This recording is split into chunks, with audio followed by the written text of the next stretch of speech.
Chapter 31. Tina awoke, sitting in the dark. How on earth did she allow herself to fall asleep? She wasn't sure this was therapeutic anymore. She was frightened. They had come to Jeff's office to stop her fears, but it wasn't working. She wasn't getting any better. Okay, turn the lights on. She didn't know where the monster was. How could she have fallen asleep in the middle of the day in Jeff's office with the creature crawling about? It didn't make sense.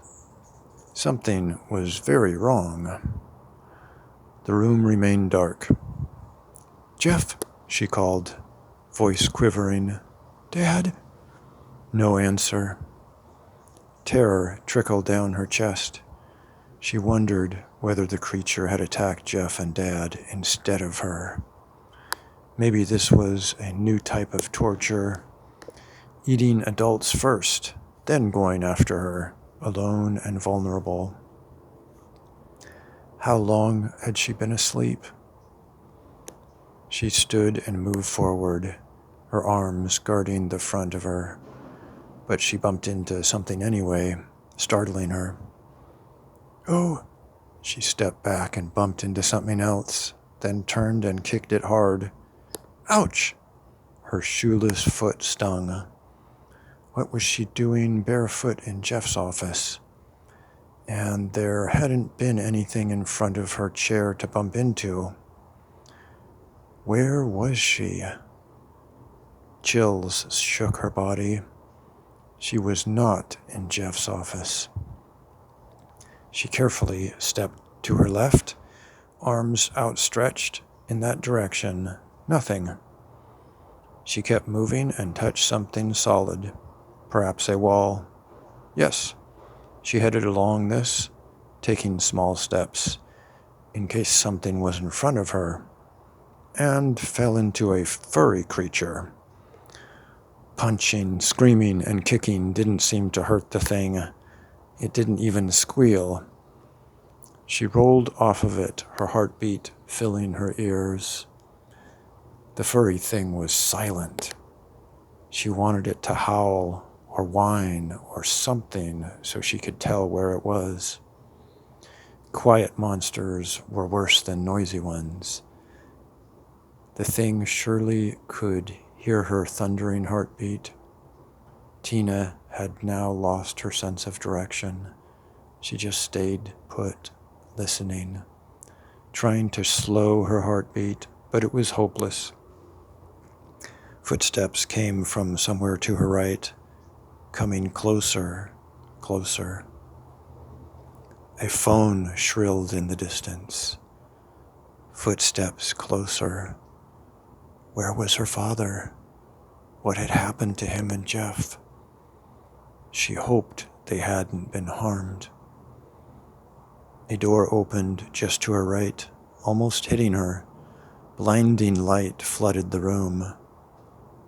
"Tina!" She blinked. Arms surrounded her, hugging. The musky smell of her father. "Dad?" A phone still rang in the distance. "I've been so worried, Pumpkin. Where have you been?" Her eyes began to adjust enough to the brightness for her to see some things.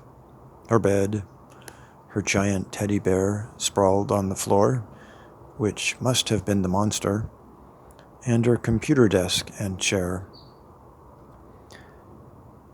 "How did we get home?" She noticed she wore her light gray baggy pajamas. "You disappeared in Jeff's office," he paused. "Don't you remember?" "Disappeared? What do you mean?" "Where did you go?" She had no answer. "I didn't go." The phone kept ringing. He looked totally confused as he asked, "And how did you get back here?" She just remembered being asleep and, yes, a girl, a beautiful brunette girl, a few years older than herself. The girl must have been from a dream. Why was I sleeping during the day? Her father squeezed her so tight she couldn't breathe. Oh, Dad, stop.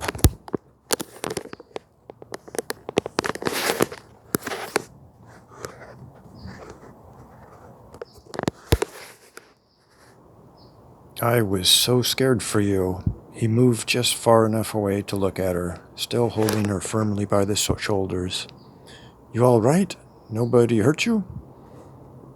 I was only asleep, Dad. Don't ever leave again, Pumpkin. The phone continued ringing. Jeff hung up. It was useless. Charlie would have definitely answered the phone if Tina had still been missing. He would want to find out if the caller was Tina, the police, or a kidnapper. Charlie would have answered unless he couldn't sleep and left to search for his daughter on his own, which was a possibility. But then, who would be left at his home if she called or came back?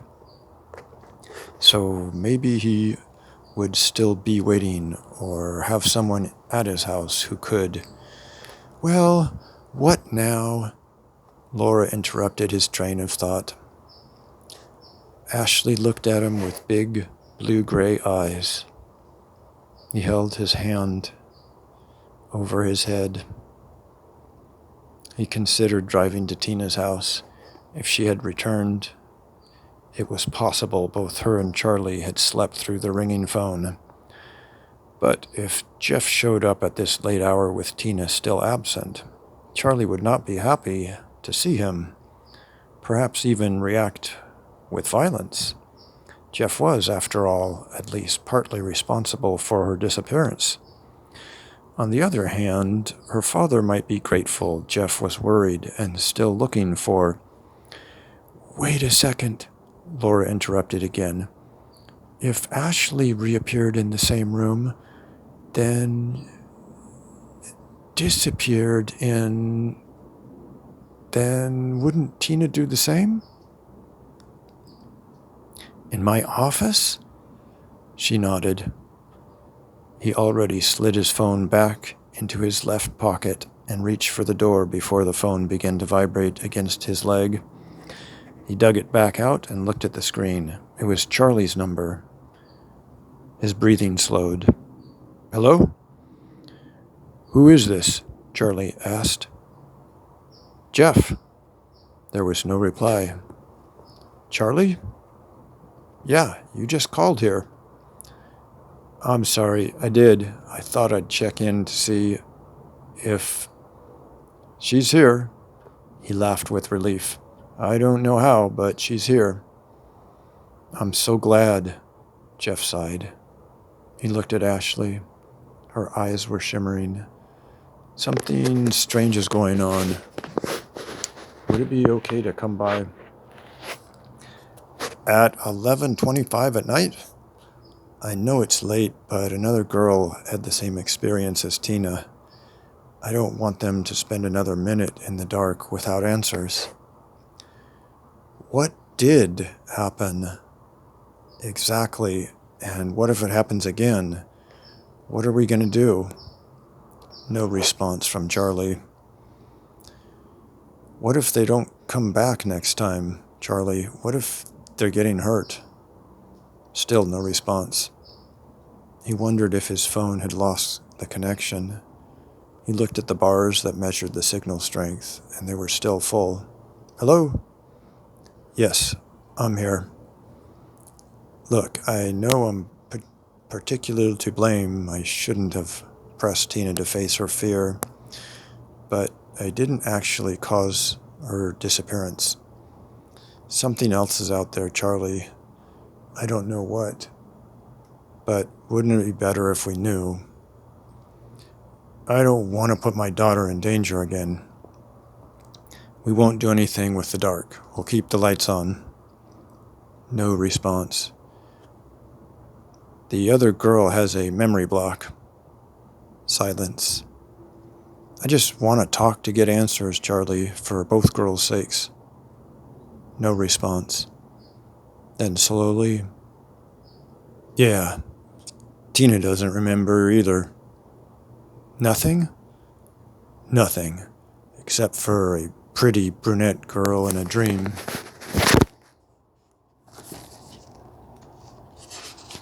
Jeff looked at Ashley again. I think I know who she saw. Who? We'll be right over, Charlie. Marie was watching television in the living room.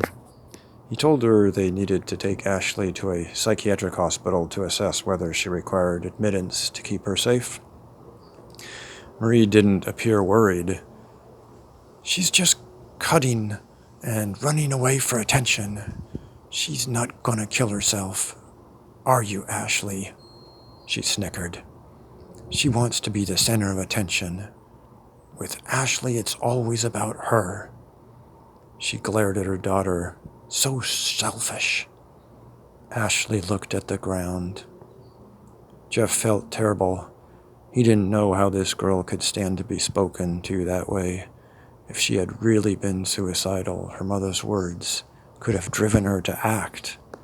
Marie couldn't escape her own psychological issues, even when her daughter needed her the most. She was the quintessential hypocrite. Really, it was always about Marie, and never about her daughter. This disgusted him. She continued, I guess I spoiled her. I gave her too much attention. Now she's never satisfied. If I could go back and change it, I would. I would give her nothing. Jeff looked just behind Marie's head, unable to look her in the eyes anymore. It's a precaution I need to take. We'll probably be back later tonight, but I have to make sure she's going to be safe. Marie turned to the television and yawned. Well, she's getting what she wants, more attention. She groaned as she slowly rose off the couch to walk them out. Call me as soon as you know what they'll do.